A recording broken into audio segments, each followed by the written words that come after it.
జోహార్ మన వీరులకు, జోహార్ మన వీరులకు, జోహార్ మన వీరులకు. అమరే కామరు ఎల్లన్న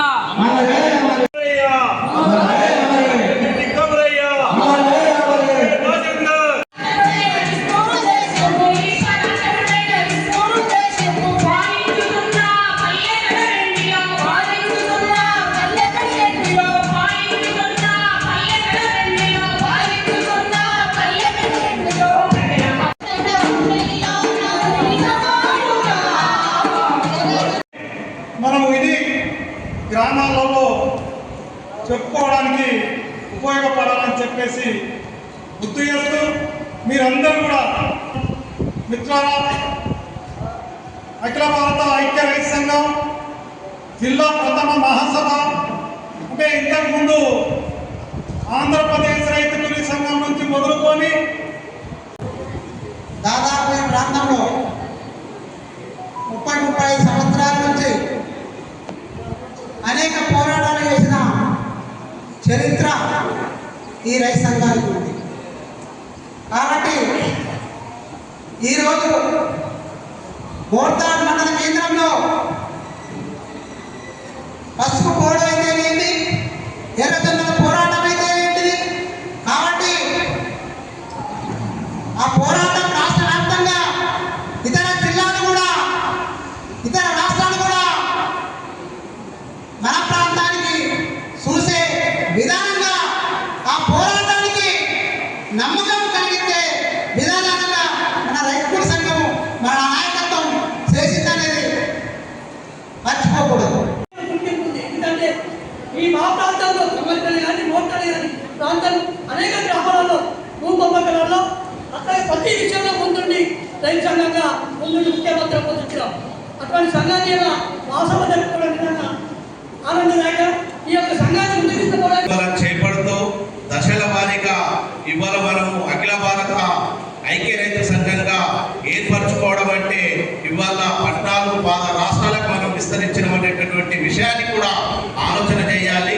కాబట్టి ఏదైతే ఆనాడో ఆ పిలుపుచ్చుకొని ఇవాళ ప్రధానంగా దొడ్డి కుమరయ్య పాట రాసి చాలా పెద్ద ఎత్తున ప్రచారం చేశాడు.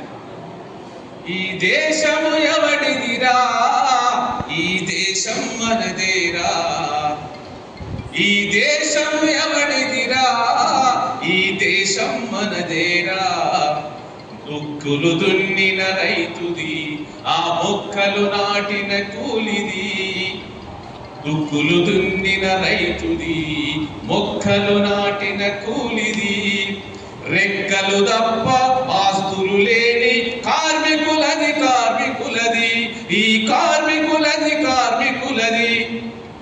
అసలు ఎవరైనా ఈ దేశంలో ఇంత స్పష్టంగా కమ్యూనిస్టు భావజాలం తప్ప ఎవరైనా ఈ దేశం ఎవరిది, దేశం మనది అనుకుంటే అనేటటువంటి వాళ్ళందరూ బయటికి రావాలని చెప్పి పెద్ద ఎత్తున పాట రాశారు. కానీ ఉన్న పాలకులు ఈ దేశం ఎవరిది అంటే అంబానీది, ఆదానిది, లక్ష్మీ మిట్టల్ది, గోయంగా లాంటి పెద్ద పెద్ద వ్యాపారస్తులదే అన్నట్టుగా ఈరోజు పరిపాలన కొనసాగుతున్నారు. అందుకని ఈ దేశంలో ఉండేటటువంటి 95 లక్షల కోట్లు అప్పులు చేసి పెట్టిండు. మరి అయ్యా నువ్వు ఇన్నిగానో అప్పులు చేసినావు కదా, ఏం చేసినావని అడిగేటటువంటి నాదుడు ఎవరు లేడు. ఒక్క కొత్త ప్రాజెక్టు కట్టింది లేదు, ఒక్క కొత్త ఫ్యాక్టరీ కట్టింది లేదు. పాత ఫ్యాక్టరీలు అన్ని అమ్మేస్తున్నాడు, ప్రభుత్వ రంగ సంస్థలను కూడా మిత్రులకు అమ్మేస్తున్నాడు. మరి ఈ అప్పులన్నీ ఎందుకు చేసిండంటే చెప్పే జవాబు ఎవ్వడూ లేడు. ఆ పైసలన్నీ ఎటువవుతున్నాయి, ఏమవుతున్నదో కూడా ఎవరు తెలియదు. అది ప్రపంచంలో ఏ దేశంలోనైనా పారిశ్రామిక విధానం ఒకటి ఉంటుంది. వ్యవసాయ రంగానికి చెంది వ్యవసాయ రంగానికి సంబంధించిన విధానాన్ని కలిగి ఉండాలి. కానీ మన భారతదేశంలో సమగ్ర వ్యవసాయ విధానం కేంద్ర ప్రభుత్వం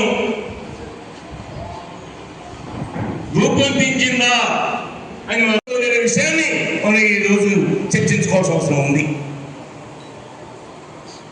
అయ్యా, 10 లక్షల ఎకరాల భూముల్ని తెలంగాణ సాయుధ రైతాంగ పోరాటం సాధించిన విషయాన్ని ఈరోజు మనలో ఉంచుకోవాలి, చర్చించాలి, ఆ స్ఫూర్తిని పొందాలి. ఆ స్ఫూర్తితోనే మన ఉద్యమాన్ని, మన రైతు సంఘాన్ని పటిష్టం చేయాల్సిన అవసరం ఉందని చెప్పేసి తన దొడ్డి కొమరయ్యకు నివాళులు అర్పించడం అంటే, తనని జ్ఞాపకం చేసుకోవడం అంటే, తను ఏ లక్ష్యం కోసం, ఏ ఆశయం కోసం నిన్ను ప్రాణాన్ని త్యాగం చేశాడు అని ఏం కోరుకున్నాడు అంటే, ఈ దేశంలో ఉత్పత్తి సాధనాల భూమి కానీ, ఫ్యాక్టరీలు కానీ కొద్ది మంది చేతిలో ఉండడానికి వీల్లేదు. సమాజ పరం చేయాలి. ఆ సమాజ పరం చేయాలంటే నువ్వు నీ నిధుల్లో కూర్చుంటే కాదు, పోరాటం చేయాలి. పోరాటమే ఒక విజయాన్ని సాధించగలుగుతాము అనే విశ్వాసాన్ని తన దుడి కోరయ్య కలిగి పనిచేసే వాళ్ళే రాజ్యాన్ని ఏలాలి అని చెప్పిండు. అదే తెలంగాణ సాయుధ రైతాంగ పోరాటంలో మంచి మనుషుల్ని వజ్రాలుగా తీర్చిదిద్దింది, తెల్లనాట్లు చేసింది, తొరల్ని ఊరు నుంచి పారగొట్టింది.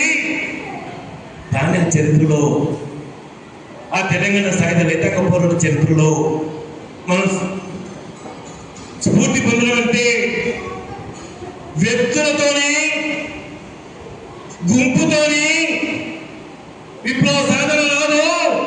అశేష ప్రజానీకం అందులో నీవు నిమగ్నమై మన రాజ్యాన్ని మనమే తెచ్చుకుందాం అని చెప్పేసి పోరాటాన్ని అందించిన, ఆ లక్ష్యాన్ని అందించిన మహాత్మ తెలంగాణ సాయుధ రైతాంగ పోరాటం.